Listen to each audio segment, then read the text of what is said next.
তৈরি করা। সেজন্য আজকে নতুন একটা কন্টেন্টের জন্য আমি বাড়ুজ্জি দিদি, আমার চ্যানেলের নাম বাড়ুজ্জি দিদি, আমি সুস্মিতা ব্যানার্জি চলছি নতুন একটা কন্টেন্টের জন্য, আমার নতুন একটা স্পটে। চলো আমাদের সঙ্গে দেখতে থাকো আমরা কোথায় যাচ্ছি, কী কন্টেন্ট তৈরি করছি।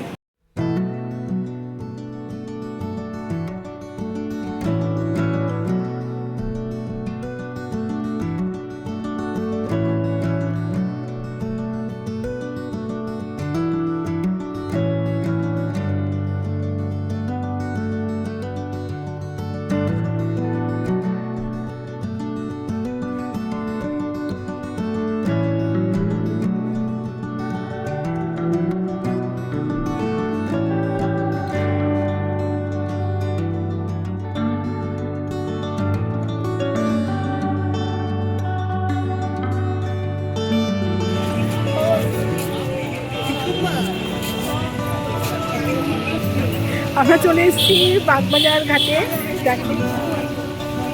আমরা বাগবাজার ঘাটে এসেছি, বাগবাজারে একটু ছবি তুলি, একটু সুন্দর ফটো সেশনের জন্যই চলে আসলাম।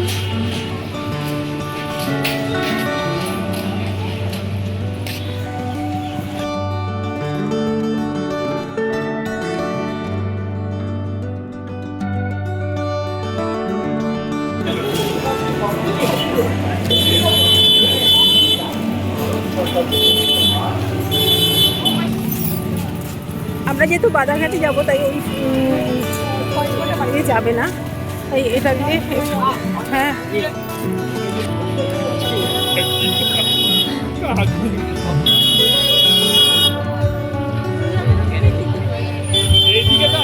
ওদিকে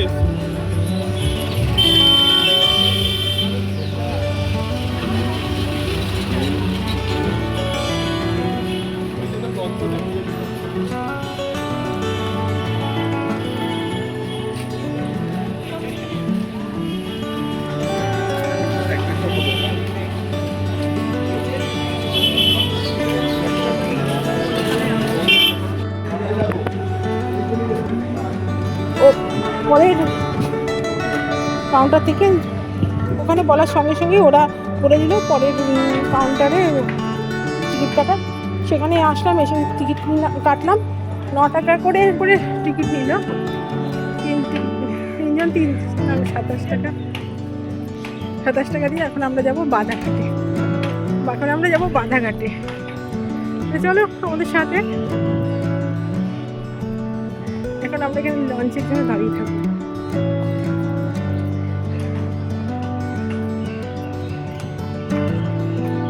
আমরা আসার আগেই তো লঞ্চ ছেড়ে দিয়েছি। আজকে আমরা যাচ্ছি কলকাতার কাছে হাওড়া শালকিয়ার অবস্থিত বঙ্গেশ্বর মহাদেব মন্দির, যেটা স্থানীয়তে বলে নতুন মন্দির। তা তোমরাও চলো আমাদের সাথে, দেখবে যে এই মন্দিরটা কোথায় অবস্থিত এবং কেমন দেখতে।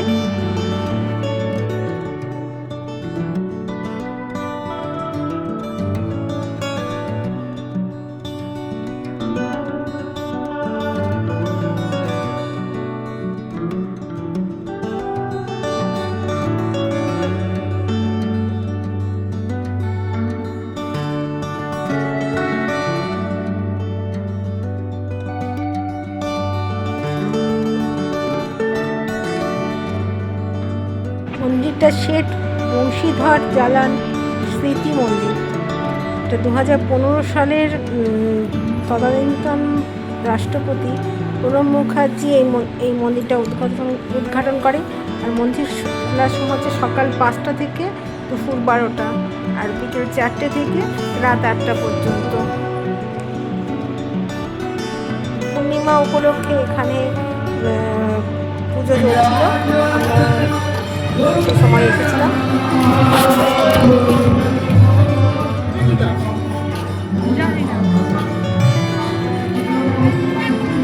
মন্দিরটা আসতে গেলে হাওড়া স্টেশন থেকে খুব সহজেই অটো বা ট্যাক্সি করে বাধাঘাট আসা যায়।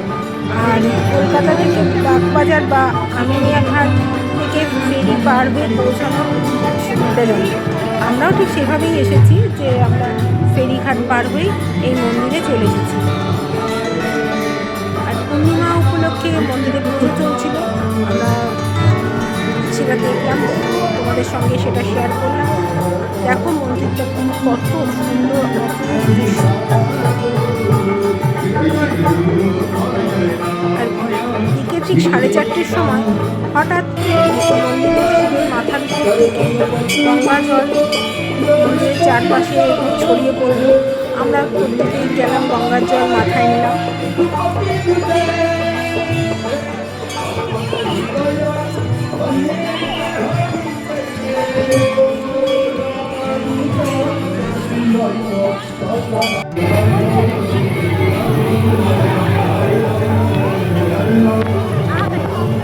তোমরা দেখতে পাচ্ছ, ওই দেখো গঙ্গা জল শিবের মাথা থেকে পড়ছে ঠিক 4:30-র সময়।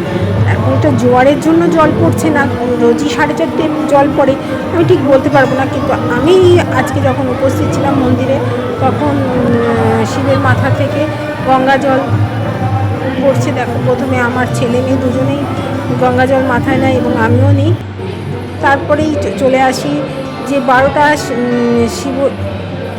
শিব মন্দির বা জ্যোতির্লিঙ্গের রেপ্লিকা আছে, সেই মন্দিরগুলোর ছবি তুলে নিই।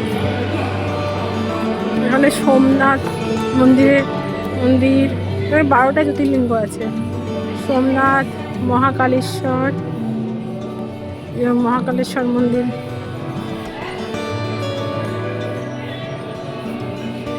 এটা মল্লিকার্জুন, কেদারনাথ,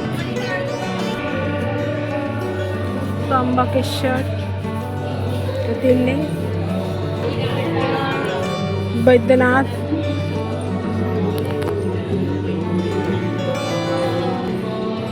এটা রামেশ্বর মন্দির রেপ্লিকা, এগুলো সবই নাগেশ্বর মন্দির,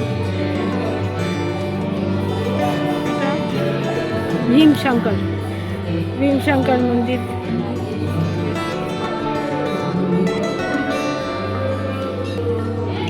ওঙ্কারেশ্বর,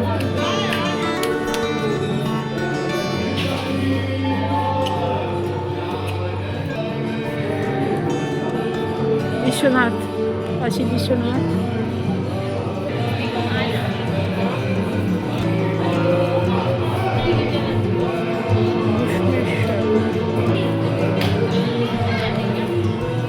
এবার দেখো মন্দিরের রেপ্লিকা।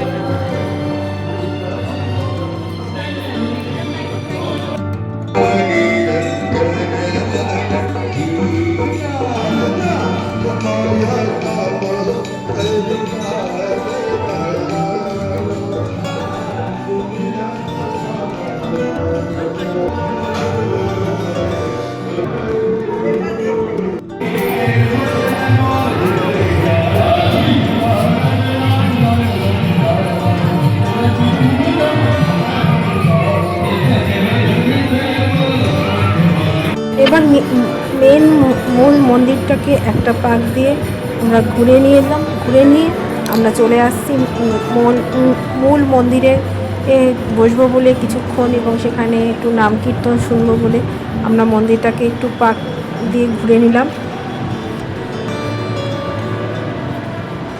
পাক নিয়ে ঘুরে নিয়ে এসে মন্দিরে বসে রইলাম, এবং আমার ছেলে মেয়ে দুজনেই বসলো মন্দিরে, আমিও বসলাম এবং শিবের দর্শন করলাম, দর্শন এবং প্রণাম সেরে নিলাম। তোমাদের যদি আমার ভিডিও ভালো লাগে তাহলে আমার চ্যানেলটাকে অবশ্যই সাবস্ক্রাইব করে দিও। যারা এখনও সাবস্ক্রাইব করোনি তারা সাবস্ক্রাইব করে বেল নোটিফিকেশানটা অন করে রেখো, যাতে আমি ভিডিও ছাড়লেই তোমাদের কাছে নোটিফিকেশান চলে আসে। আর যারা আমার বন্ধুরা আছো তারা একটা লাইক এবং একটা হাইপ করে, যারা নতুন পুরনো সব বন্ধুদেরই বলছি, একটা লাইক একটা হাইপ করে দিও, যাতে ভিডিওটা তোমাদের সকলের কাছে পৌঁছে যায়।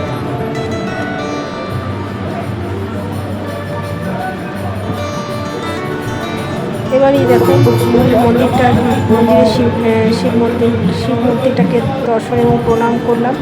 প্রণাম সেরে কিছুক্ষণ বসে রইলাম কীর্তন শোনার জন্য। শুনে আমরা এবার বাড়ির উদ্দেশ্যে রওনা দিচ্ছি।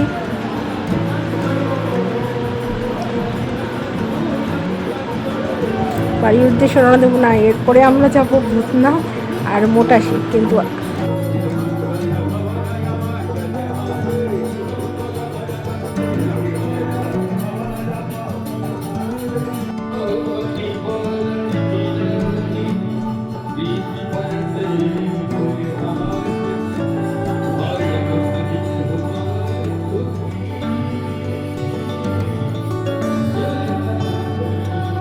এরপর চলে আসলাম ফেরিঘাটে। ফেরিঘাট থেকে আবার লঞ্চে উঠে আমরা চলে আসলাম আইরিতলা ঘাটে। আইরিতলা ফেরিঘাটে, এবার সেখান থেকে আমরা চলে যাব ভূতনাথ। ভূতনাথে আমরা বাইরে থেকে দর্শন করলাম, ওখানে আর ভিডিও করলাম না। ওখান থেকে প্রণাম সেরে আমরা চলে গেলাম মোটাশি। মোটাশি অর্থাৎ দুর্গেশ্বর মহাদেব।